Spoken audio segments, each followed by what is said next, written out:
our integrity is slowly important.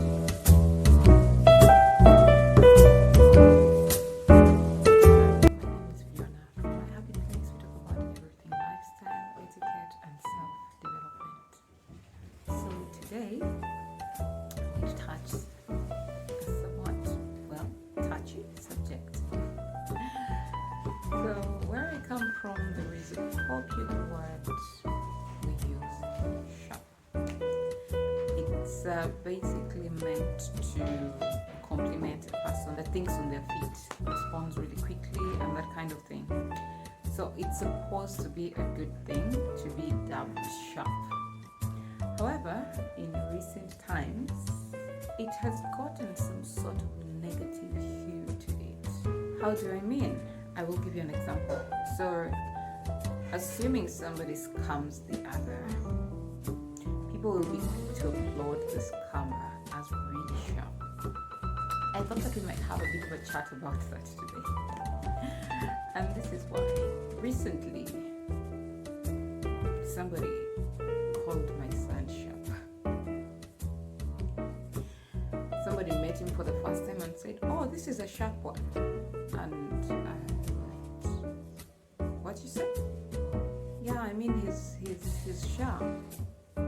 So it became a bit awkward because typically people expect that to be taken as a compliment, and it should be. I mean, to be quick thinking is a good thing, but because of the way in our society, perhaps you can say the word is being used to glorify negative behavior, and so I wouldn't want my child to be associated with that. So that took me back because I've always found I have a problem with that word, and it took me back.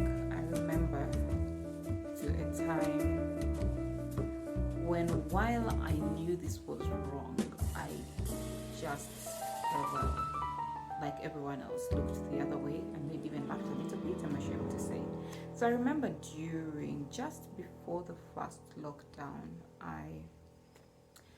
my son, my best friend, and I went and did a hospital visit. Then we went and spent the afternoon at her mom's house because God only knows when the lockdown would be lifted, right? So we wanted to see people we care about before we, So what happened is that so we are seated at the dining table, and people are stocking up because they're anticipating the lockdown. I think it had already been announced or something. I don't quite remember.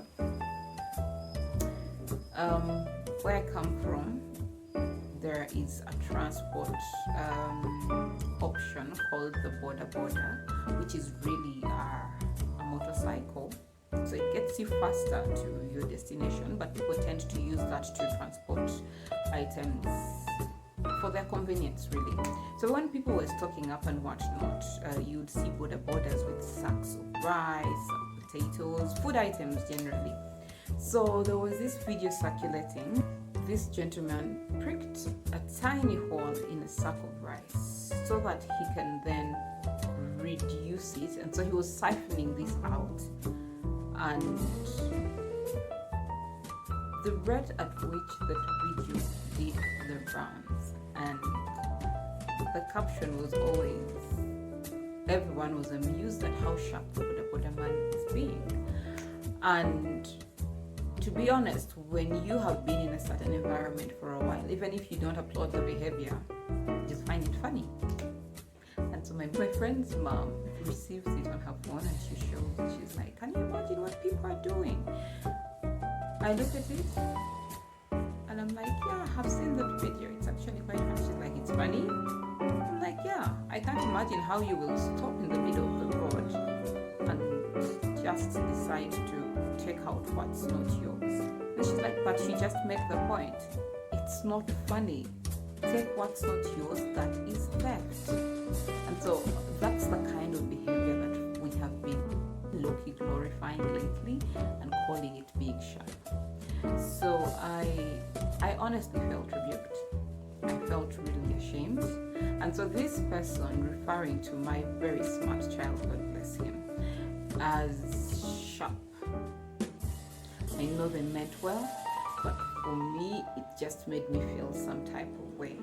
And so I just thought to make this video because if, like me, you are doing nothing about it, then you're as bad as the perpetrator. That behavior is really bad manners. It shows a complete disregard of the person being played. So while yes, they've displayed quick thinking and all of that cool stuff, but can't you do that in a way that doesn't take away from somebody else? Like, apply your sharp skills to grow your business, or start one, or something like that. I don't know. Or to do better at your workplace, not to fleece people, I would think. I must admit that some kind of conditioning happens when you grow up in a certain society, and the truth is that even if my attitude is a result of conditioning, that is not an excuse. So what are you and I doing about it? Because guess what? That video goes around. Think about how many children watched that video and how many adults found it funny, like I did. And so if children think adults find something funny, then that's something they approve of, and that's behavior that registers in their mind. Would you be very surprised if a child that saw that video in the future is doing something similar? So it got me thinking, and I felt really ashamed as a parent, because these behaviors form from somewhere, and if we are not doing better ourselves or rebuking what needs to be rebuked, then our children will pick it up and it keeps getting passed on. I would like for my children to grow up in a society in which there is respect for each other at the very least, because there's so much going on in the world. The last thing we need is us just being unkind to each other and thinking it's not a big deal. It actually really is. What if that person that ordered that sack of rice has a 10-person family and does not know where they're going to get from the next meal after that is done? And you that is taking it probably think they're better off than you because they're buying in bulk, they're buying large quantities. But you might be a one-man family. So we need to think some of these things through. We don't even have to justify why the other person is able to do things at the extent they're able to. We need to simply check ourselves. What behavior are our children picking from us? That actually takes me back to a story my mom told me of some 3 children in the neighborhood that were sharing a pack of biscuits, and one of them grabbed the others after he had finished his and ate it, and the other one starts crying. So the third child rebukes him and he says, "Eno Kampala," meaning this is Kampala. In other words, we're saying the city is for the sharp, it's for the smart. I don't know, I don't like the word sharp, but yeah. So this is how the bad behavior trickles down, and then you find that it murkies the waters. Kampala is great. We are a great people. We just need to stop turning a blind eye to some of the tiny habits that are creeping up, that are creeping into our society, and that can slowly get us to lose that good name. We're friendly people. We're kind people. What are you doing to better your society? Like, just starting from your most immediate surrounding, the people under your charge. We can't keep qualifying bad behavior. That's the moral of this, the long and short of it. We can't keep qualifying bad behavior. Whatever we call it, it's just plain bad manners. It's the reason you start a business and charge employees with the responsibility to run it, and you're paying them to do it, but they're still taking things from the business because, well, it looks like you have. Whatever you do, you need to realize, as I have, that this behavior affects all of us. All of us. I don't know who is playing me behind my back and being a while you're laughing at that situation, well, somebody's probably laughing at you and I as well. So let's do better, guys. Let's just do better. We need to do better.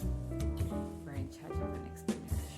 You guys, do you think that politicians that divert what is not theirs just started doing that? No. Maybe they were not doing it before they were in that position, but they saw it somewhere and it got ingrained in them. Again, these tiny seeds that we sow in our children, they grow and grow and grow, and then we complain that our country is this, that, and other.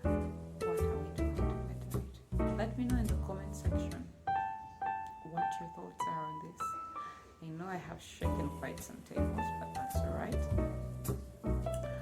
They're just my opinions. These are just my personal thoughts. I'm not looking at anybody